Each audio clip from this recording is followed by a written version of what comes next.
انہم کانوا اذا قیل لهم لا الہ الا اللہ یستکبرون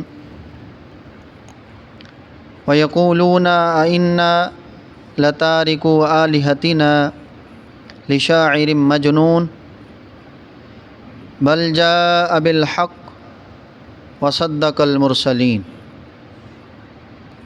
صدق اللہ العظیم۔ مولایا صلی وسلم دائما ابدا علی حبیبک خیر الخلق کلہم۔ بے شک ان کفار سے جب کہا جائے کہ لا الہ الا اللہ کہو تو وہ اس سے تکبر کرتے ہیں اور کہتے ہیں کہ کیا ہم اپنے معبودوں کو چھوڑ دیں نعوذ باللہ شاعر اور مجنون کے کہنے سے، بلکہ میرے رسول حق لے کر تشریف لائے اور رسولوں نے حق ہی کی تصدیق فرمائی۔ یہ سورہ صافات کی 3 آیات تھیں، آیت نمبر 35 سے 37 تک، جس کی تلاوت اور ترجمہ آپ نے سماعت فرمایا، اور انشاءاللہ آج کا درس آیت نمبر 46 تک ہوگا۔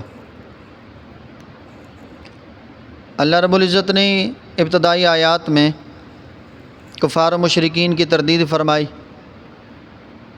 کہ جو اللہ تعالیٰ کی توحید کا اقرار نہیں کرتے، فرمایا ان کفار سے کہا جائے کہ لا الہ الا اللہ کہہ لو تو وہ تکبر کرتے ہیں۔ جس طرح پہلے بھی عرض کیا گیا کہ کائنات کا سب سے بڑا متکبر وہ ہے جو اللہ تعالیٰ کو نہیں مانتا۔ کافر اور مشرک چاہے جتنا بھی اپنے آپ کو عاجزی انکساری کرنے والا ظاہر کرے، وہ سب سے بڑا متکبر ہے۔ اور لا الہ الا اللہ یہ جنت کی کنجی ہے۔ میرے آقا صلی اللہ علیہ وسلم نے ارشاد فرمایا کہ من قال لا الہ الا اللہ دخل الجنہ، کہ جس نے لا الہ الا اللہ کہہ لیا وہ جنت میں داخل ہو گیا۔ تو یہ کلمہ طیبہ، اللہ تعالیٰ کی توحید کا اقرار، یہ دخول جنت کا باعث ہے اور یہ جنت کی کنجی ہے۔ اور کلمہ طیبہ پڑھنے والا، توحید و رسالت کا اقرار کرنے والا گناہ گار ہو تو اللہ تعالیٰ جب اس کے گناہ معاف فرمائے گا تو اس کا انجام کار جنت ہی ہے، یا اپنے گناہوں کی سزا سے گزر کے یا اللہ تعالیٰ کی معافی کے ذریعے سے اس نے جانا جنت ہی میں ہے، اور کافر کا ٹھکانہ ہمیشہ ہمیشہ کے لیے جہنم ہے۔ تو جب ان کفار سے کہا جائے کہ لا الہ الا اللہ کہو تو وہ تکبر کرتے ہیں، اس سے جملہ کفار اور مشرکین بھی مراد ہیں، اور اس سے مشرکین مکہ بھی مراد ہیں، اس سے صلح حدیبیہ کے موقع پر آنے والے مشرکین مکہ بھی مراد ہیں کہ جنہیں دعوت اسلام دی گئی تو انہوں نے تکبر کیا۔ تو اللہ تعالیٰ نے فرمایا کہ یہ کفار لا الہ الا اللہ کہنے سے تکبر کرتے ہیں۔ وَيَقُولُونَ إِنَّا لَتَارِكُو آلِهَتِنَا لِشَاعِرٍ مَجْنُونٍ، اور وہ کہتے ہیں کہ بے شک ہم نعوذ باللہ نبی پاک صلی اللہ علیہ وسلم کی طرف نسبت کرتے ہوئے کہتے ہیں کہ شاعر اور مجنون کے کہنے سے اپنے بتوں کو چھوڑ دیں۔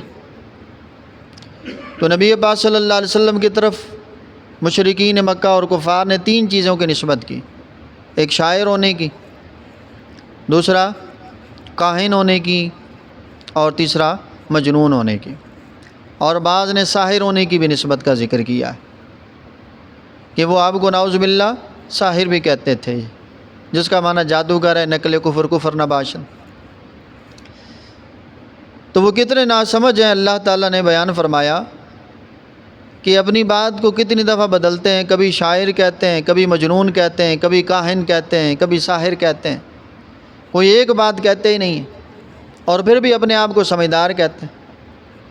نبی پاک صلی اللہ علیہ وسلم نے شعر کو پسند نہیں فرمایا، ساری زندگی میں جس طرح میں نے پہلے بھی عرض کیا، آپ نے شعر نہیں کہا، اور اگر ارشاد بھی فرمایا تو کسی ایک پیرے کو اور اسے اس کے وزن شعری کے بغیر آپ نے پڑھا۔ ہاں، حضرت حسان بن ثابت کو صرف ان کی حجب کے جواب کے لیے نعت پڑھنے کا، نعت لکھنے کا آپ نے حکم فرمایا۔ تو نبی پاک صلی اللہ علیہ وسلم کی ذات بابرکات شاعر ہرگز نہیں ہے۔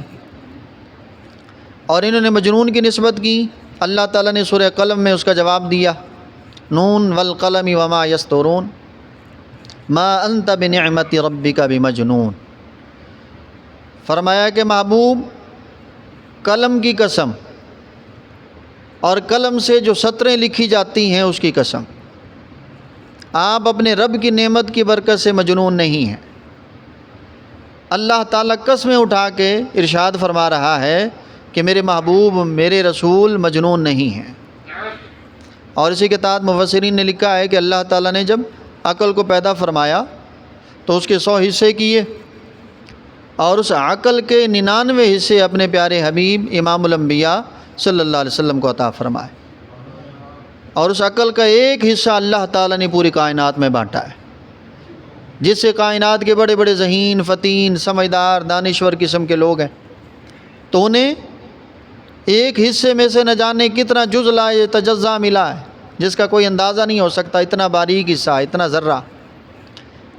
ذرا سوچیں، جنہیں اللہ تعالیٰ نے عقل کے 99 حصے عطا فرمائے ہوں، ان کی سمجھ، ان کی دانائی، ان کی دانشوری کا اندازہ کون کر سکتا ہے؟ تو نبی پاک صلی اللہ علیہ وسلم کی طرف جنون کی بھی نسبت کی، پھر جادو کی نسبت کی، نعوذ باللہ ساحر کہا، تو پھر خود ہی کہنے لگے کہ آپ چاند کو 2 ٹکڑے کر کے دکھا دیں، کیونکہ جادوگر کا جادو زمین پہ چلتا ہے، آسمان پہ نہیں چلتا۔ جب نبی پاک صلی اللہ علیہ وسلم نے اپنی انگلی مبارک سے اشارہ فرمایا، چاند 2 ٹکڑے ہو گیا، تو بجائے اس کے کہ کلمہ پڑھتے، پھر تکبر کرتے وہ کہنے لگے، نعوذ باللہ، ہم نے سوچا تھا آپ کا جادو زمین پہ چلتا ہے، آپ کا جادو تو آسمانوں پہ بھی چلتا ہے۔ تو جسے ہدایت نہ ملنی ہو وہ بہانے کرتے ہیں۔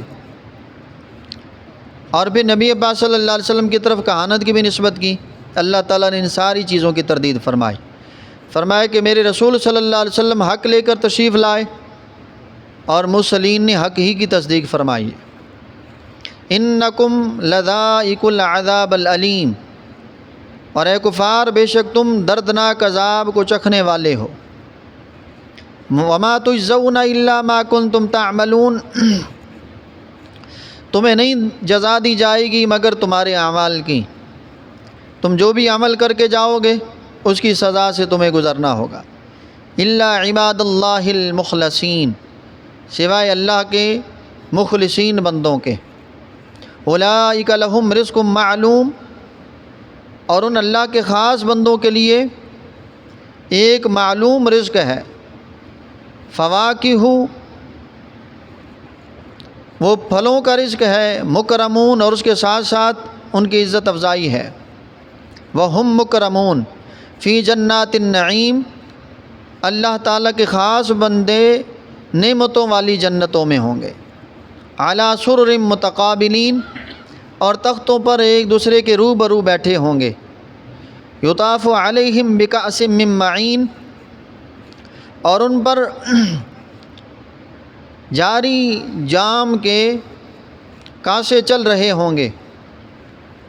بیضاء لذۃ للشاربین، کہ وہ انتہائی سفید ہیں اور پینے والے کے لیے لذیذ ہیں۔ اللہ تعالیٰ نے اپنے نافرمانوں کے ذکر کے بعد اپنے فرما بردار اور خاص مومنین کا ذکر فرمایا۔ فرمایا ان کے لیے اللہ تعالیٰ کے پاس ایک معلوم رزق ہے، پھلوں کا رزق ہے، اس کے ساتھ ساتھ ان کی عزت افزائی کی جائے گی، انہیں نعمتوں کی جنتیں عطا کی جائیں گی، اور وہ تختوں پہ بیٹھ کے ایک دوسرے کے سامنے گفتگو کرتے ہوں گے، آپس میں خوش طبعی کی باتیں کرتے ہوں گے۔ خوبصورت تخت ان کے لیے بچھائے جائیں گے، اور ان پر شراباً طہورا کے جام انہیں پلائے جائیں گے، اور وہ ایسا شراباً طہورا ہوگا کہ دودھ سے زیادہ سفید، شہد سے زیادہ میٹھا۔ اور فرمایا لذت للشاربین، پینے والوں کے لیے انتہائی لذیذ وہ مشروب ہوگا جو جنتیوں کو جنت میں عطا کیا جائے۔ اور اس کی صفات میں سے ایک صفت یہ ہے کہ لا فیہا غول ولا ہم عنہا ینزفون، نہ ہی وہ مضر صحت ہوگا اور نہ ہی اس کے پینے سے ان کی عقل زائل ہوگی۔ دنیاوی جام پیتے ہیں، دنیاوی شراب پی جاتی ہے تو اس سے عقل محو ہو جاتی ہے، بندے کے لیے مضر صحت بھی ہے اور اپنے آپ کا ہوش نہیں رہتا، لیکن جنت میں جو اللہ تعالیٰ مشروب عطا فرمائے گا اس میں ایسا کوئی نقصان نہیں ہوگا، بلکہ وہ دودھ سے زیادہ سفید، شہد سے زیادہ ذائقے دار اور میٹھا اور صحت افزا، اور اس میں کسی قسم کی کوئی تکلیف اور کوئی اذیت یا عقل کا جانا ہرگز نہیں ہوگا۔ تو یہ اللہ تعالیٰ جنتیوں کو جنت میں عطا فرمائے گا۔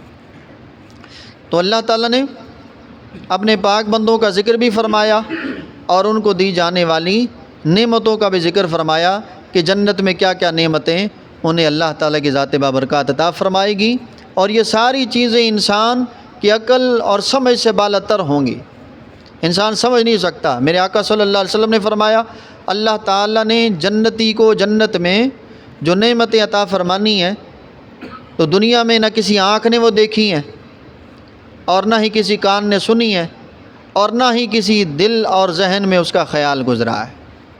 اور یہ جو الفاظ بیان کی جاتی ہیں صرف تشبیہ کے لیے ہیں، یہ صرف بیان کے لیے، وضاحت کے لیے ہیں، ورنہ وہ نعمتیں اور اس کا ذکر بیان نہیں ہو سکتا۔